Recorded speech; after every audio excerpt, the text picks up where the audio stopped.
9:43, regresamos con la pregunta de Ricardo, pues a Julio Chile, Julio Quivero, después quiere hablar de Sanders. Ricardo tenía en la muñeca algo, básicamente la gente que se quejan de los servicios sociales, sin embargo los utilizan o los exigen para sus familiares, mientras que condenan el uso de esos mismos servicios para cualquier otra persona, que no sea su tía, su abuela o ellos mismos. Sí, señor. Por supuesto que eso es sostenible en Cuba. Es más, yo te digo que es necesario y el Estado tiene que tener un papel. La idea de la economía social de mercado, por ejemplo, la de Alemania, que surge después de la Segunda Guerra Mundial. Pero a mí me parece que el capitalismo, en primera no hay ningún sistema, ningún pensamiento perfecto, y en los países más prósperos, claro que lamentablemente va a haber pobreza, y yo le doy mucho pensamiento a esto, ¿no? Soy también formado por el cristianismo. Yo creo que el cristianismo es una de las columnas fuertes de lo que es el pensamiento occidental. No estoy correcto, y el cristianismo, si lo vamos a tomar como cosa seria, nos dice que tenemos la obligación ética, moral, de ayudar al pobre. Yo creo que Milton Friedman tiene razón, que el capitalismo es lo que ha creado progreso, lo que ha sacado a mucha gente de la pobreza. Las innovaciones científicas, técnicas ocurren aquí en Estados Unidos. Sin duda, pero es muy importante, Ricardo, destacar que el mercado, para que funcione bien, necesita evitar que se monopolicen determinados sectores. Sí. Porque entonces se daña precisamente lo que tú quieres salvaguardar, lo estás destruyendo. Los alemanes se dieron cuenta de eso porque, en efecto, Hitler logró formar carteles en la economía, en manos privadas, pero bajo la directriz del Estado. Entonces, se dieron cuenta de que, correcto, el capitalismo de Estado... El Estado corporativo. Correcto. Y por eso es que es necesario que sí se tenga el Estado un papel de árbitro para asegurar de que el mercado funcione. Servicios públicos básicos, educación, salud, son fundamentales, es necesario. O sea, la educación pública, la idea de entrar en una lucha ideológica, de llamarle un derecho, no, pongamos eso al lado, porque eso viene con una serie de bagajes. La salud pública es fundamental, igual que la educación, son sostenes de una democracia. Pero tú favoreces el Medicare for All, entonces. De la forma, mira, pues eso no es republicano. Para mí la solución más fácil sería una red de hospitales, centros médicos públicos que coexiste con un modelo privado. O sea, España, de esa manera. España. Correcto.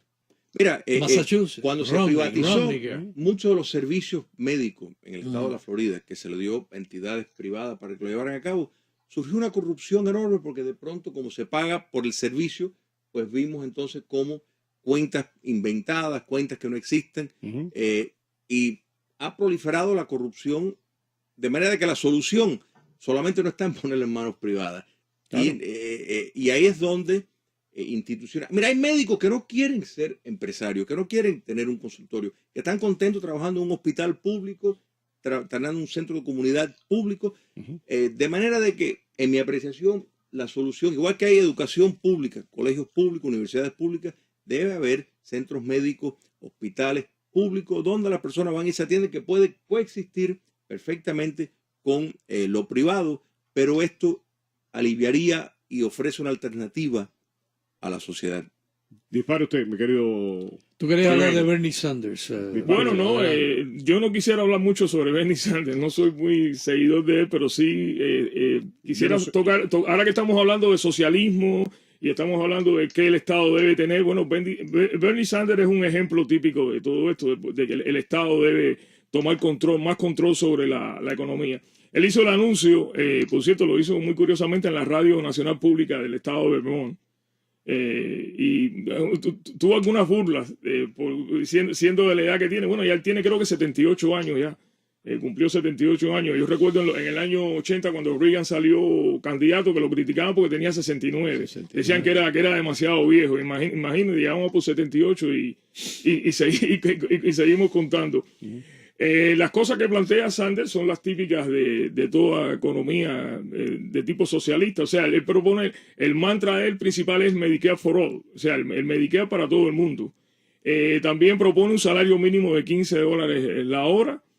También el college, que se le dé tuition gratuito a personas que sus padres ganen menos de $125,000. Y todo esto en el papel luce muy bonito, como diríamos en filosofía, en la praxis luce muy, muy bonito, muy atractivo. Y yo creo que alguien diría, bueno, ¿cómo tú te puedes oponer a todas estas cosas? El problema ha sido que en los países donde esto se ha aplicado, han terminado las personas cogiendo las maletas y viniendo para los Estados Unidos. Entonces, es el modelo clásico de redistribución de riqueza. Como todos saben, la riqueza no es el maná que cae del cielo. Si Estados Unidos es un país rico y es admirado en todo el mundo, es porque sus habitantes trabajan de día y de noche para conseguirla. No piensan que le van a dar. Y una persona que con un salario de $15 la hora, sin tener unas habilidades para eso, pues puede creer que prácticamente le estén subsidiando el empleo, como pasó en muchos países socialistas y está pasando en muchos países socialistas. Y hay más, Alexandria Ocasio-Cortez, con el proyecto que anunció con el senador. Sí, él también lo apoya, el Green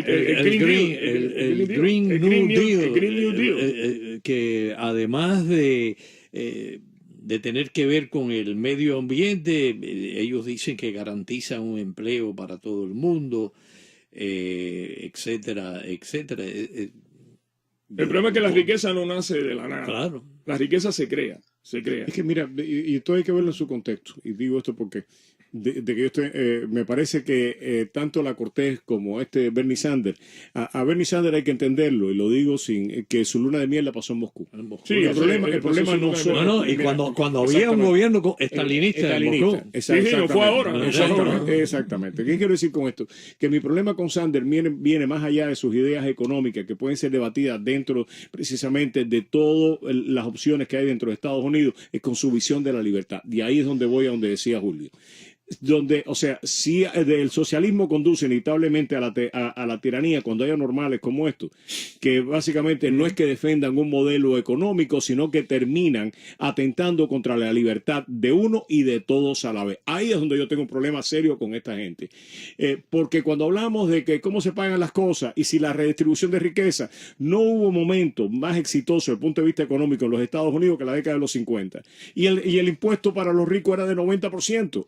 Y podemos decir de que eso era socialismo, probablemente sí, y era el momento en que el liberalismo se había afincado más en los Estados Unidos, y que cuando pensamos en esa época de oro donde todo el mundo andaba como si fuera básicamente en un paraíso, pensamos en la década de los 50 aquí en los Estados Unidos, porque en la década de 60 vienen todas estas contradicciones sociales, la crisis económica, y ahí es donde empezamos a ver pues todas estas cosas.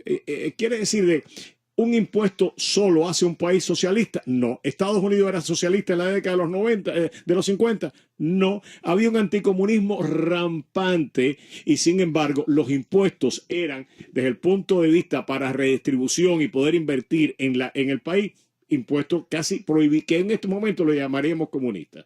Roberto, déjame contar sobre eso, porque eso se ha tocado en otro, de que el impuesto que existía en los años 50 solamente era aplicado a una fracción, incluso los que calificaban para ese tipo de impuestos, dentro de eso solamente una fracción era. Y eso es lo que está pidiendo la Cortés, y yo estoy en desacuerdo con eso, pero eso que está pidiendo ella ahora, que es para los que ganan más de $10 millones al año, nada más, no es para ti. ¿Tú ganas más de 10? No. Julio estoy sí. cerca, pero todavía no he llegado. Julio sí, pero es para los que ganan más de $10 millones al año, netamente. El 77% del impuesto. Y exactamente, y creo que es menos de un 1% de la población. El 0,01%. Exactamente. Quiere decir que ese impuesto que ella está pidiendo, al igual que en la década de los 50, afectaría solamente a un grupo muy pequeño de norteamericanos. ¿Yo estoy de acuerdo con eso? No. Pero lo que se está utilizando eso para demonizar una propuesta que debe ser considerada, y es de que cada día hay ricos más ricos y los pobres no pueden salir del ciclo de la pobreza, y eso sí es un papel del gobierno, lidiar con ese fenómeno. La disparidad es un hecho que atenta contra la democracia. Un campo minado. Eso es así, y Ricardo y yo estábamos hablando acerca de, que tiene que ver con esto, por eso lo traigo a colación. Bismarck, cuando está introduciendo el estado de bienestar social, lo hacía en el nombre de defender el conservadurismo. Claro, un derechista. Defender el conservadurismo. O sea, porque él consideraba que determinadas instituciones, y volvemos a los años 50, cuando se defiende, se protege una industria, cuando se toman ciertas medidas que sirven para fortalecer la clase media, estás defendiendo la tradición, estás defendiendo, o sea, es una forma, y ha sido un argumento del conservadurismo que los eslogans se han ocupado de tergiversar muchas nociones que tradicionalmente son una contradicción si lo miramos. Es utópico el decir, bueno, no, el libertarismo no es utópico. Sí es utópico pensar que puedes estar sin un Estado. O sea, es completamente utópico. ¿Qué diferencia hay entre eso a una sociedad sin clase de Marx o sin un Estado? O sea, los conceptos no se pueden perder de vista, pero hay que mantener el enfoque. Yo creo que el formato que está usando tanto, bueno, Sanders sabemos su fundamento, pero yo creo que sería más inteligente, demócratas moderados, utilizar un lenguaje que probablemente van a encontrar mucho en común con muchos republicanos que sí buscan la idea de nuevo, servicios sociales necesarios, como la salud pública, como la educación pública, que es un terreno común que de nuevo fortalece a una democracia. Es un punto necesario. Sí, el modelo keynesiano ese que se aplicó, que hablaba Roberto de los años 50 y empezó con la época de Roosevelt, al final terminó, no voy a decir desprestigiado, porque sería una palabra, pero echado a un lado. O sea, ahora, al final prevaleció Friedrich von Hayek, la teoría liberal, la teoría del ahorro, la teoría monetarista, donde dice, si tienes un peso, gastas un peso, y si no tienes un peso, pues no gastas nada. ¿Cuándo se aplicó eso aquí en Estados Unidos? No se ha aplicado en el 100%, pero tiene... el 99%, si Nixon, que es el paradigma de los conservadores, no pudo tener, políticas económicas más intervencionistas. O sea, Nixon hasta puso lo que pasa es que nos olvidamos, controles de precios. Bueno, Nixon ya no se sabe al final lo que era. Pero de todas maneras, eliminó el oro como garantía del dólar. ¿De qué estamos hablando? Él fue el padre de eso. Tío, ¿de qué estamos hablando? Por eso te digo, hablamos de un país que yo no lo reconozco, porque cuando hablamos de que vivimos en la época de oro. No, aquí Nixon hizo eso y eso es. En un almuerzo él dijo, bueno, hizo un brindis. Todos somos Keynesians ahora. Sí, todos somos keynesianos, exacto. Por eso decíamos que ya no se sabía. Entonces, ¿quién fue el presidente más conservador de todos los conservadores? Clinton. Sí. Clinton, y era un demócrata. Entonces, cuando a mí me hablan de que de las políticas económicas, el único conservador económico que ha habido en los últimos 60 años aquí en los Estados Unidos desde Harding ha sido Clinton. Bueno, y Kennedy favorecía la reducción de impuestos para incluyendo a Reagan, perdón, él fue mucho más conservador económicamente que Reagan. Bueno, pero es que Reagan hemos terminado con el estado de bienestar social tal y como lo hemos conocido hasta ahora. Tal y como que no lo dijo Reagan. Pero es que Reagan tenía que ganar la Guerra Fría al comunismo soviético, y eso... No, es que esa es la visión de los neoconservadores, gastar dinero. Por eso te digo, nosotros nos metemos en lío, que a veces nosotros mismos no nos damos cuenta. Reagan disparó el gasto público y la deuda pública a niveles espectaculares. Hablamos de conservadurismo. Porque esa era la visión de la gente que lo rodeaba. El crecimiento del gobierno sí paró, y el gasto público principalmente fue en las armas necesarias para quebrar la Unión Soviética, que fíjate que el motor de la economía creció tanto que Clinton fue uno de los que se benefició precisamente porque el crecimiento económico sí va disminuyendo el déficit, o sea, probó que lo que estaba diciendo era cierto. Y Reagan, dicho sea de paso, en su política de comercio, por ejemplo, con Japón, puso aranceles. O sea, él hablaba de un comercio justo. El famoso dumping que tenían los japoneses. Correcto. El más conservador de todos los conservadores en los últimos 60 años ha sido Clinton de calle. En políticas económicas, como tú dices, dijo, acabamos con la política. Si oye Hillary, sí es verdad que se divorcia de él, ¿sabes? No, es que los demócratas rompieron con él. ¿Por qué los demócratas no resisten a Clinton? Porque no los consideran progresistas. O sea, para muchos aquí en Miami, los Clinton son medio comunistas y cortaron caña en La Habana, a pesar de que, y todo ese tipo de cosas, toda esa bobería. Pero para los demócratas, Clinton representaba la derecha del Partido Demócrata y Hillary Clinton representaba lo mismo. Por eso es que los grupos progresistas se fueron con Sanders. Por eso es que la prensa liberal no resiste a Hillary Clinton, porque no hace guara con ellos, porque es la derecha de un partido, que sí tenía representación en la década de los 70 y que se fueron y son los que ahora se llaman neoconservadores por ahí. No, porque en aquel tiempo se identificaba más con el partido de McGovern. Exactamente. Entonces, a Clinton lo veían como una rareza, el centrismo de Clinton. Pero Clinton también tuvo que gobernar con un Congreso que estaba en contra de él. O sea, gobernó con ellos. Tenía que llegar a un acuerdo. Pero esa ley de reforma del welfare fue promovida por los republicanos. Pero las diferencias entre los Clinton, Bill y Hillary, es abismal. De hecho, a Bill Clinton no le hicieron caso cuando él señaló al Partido Demócrata y a su esposa, le dijo, están ignorando a la clase blanca trabajadora. De acuerdo. Lo están ignorando y lo pusieron él al lado. Lo ignoraron, lo tenían como... Totalmente de acuerdo. Insistieron en la política de identidad. Yo creo que Clinton ganó la elección y la reelección porque me parece que había políticas económicas en aquel momento, en combinación con los republicanos, sobre todo de la Cámara, con Newt Gingrich, de que es esencial la buena salud de la clase media para garantizar esta maravilla que llamamos Estados Unidos. Exactamente, y donde ha existido estas políticas sociales. Donde no hay una conciencia entre la clase política, y no se trata de lucha entre clases, no se trata de menospreciar al pobre. Yo creo que sí, que la sociedad, no solo el gobierno, la sociedad tiene la obligación ética, moral y también por supervivencia de tratar de dar esperanza, oportunidad a los pobres. Claro. No se trata de criticar a los ricos. A quien Dios se lo dio, San Pedro se lo bendiga. Ojalá yo formara parte de esas filas. Pero la verdad es que sin clase media fuerte en Estados Unidos no funciona. Es que la clase media es un invento norteamericano. La clase media es un invento norteamericano. Ellos fueron los que crearon la clase media. Hay que decir la verdad. Durante miles y miles de años en la historia de la humanidad no existían eran los ricos y los pobres, o eras rico o eras pobre.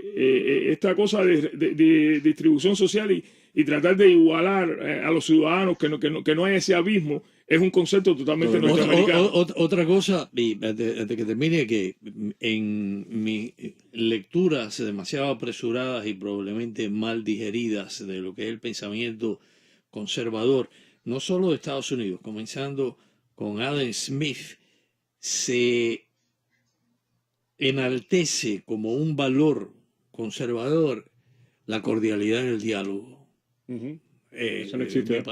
Me parece que eso es muy importante. Tú sabes, estamos entrando en una época, básicamente, que yo creo que todas estas cosas son importantes analizarlas, pero la cuestión es que si no lo detenemos, lo que vamos es básicamente de cabeza a una oligarquía.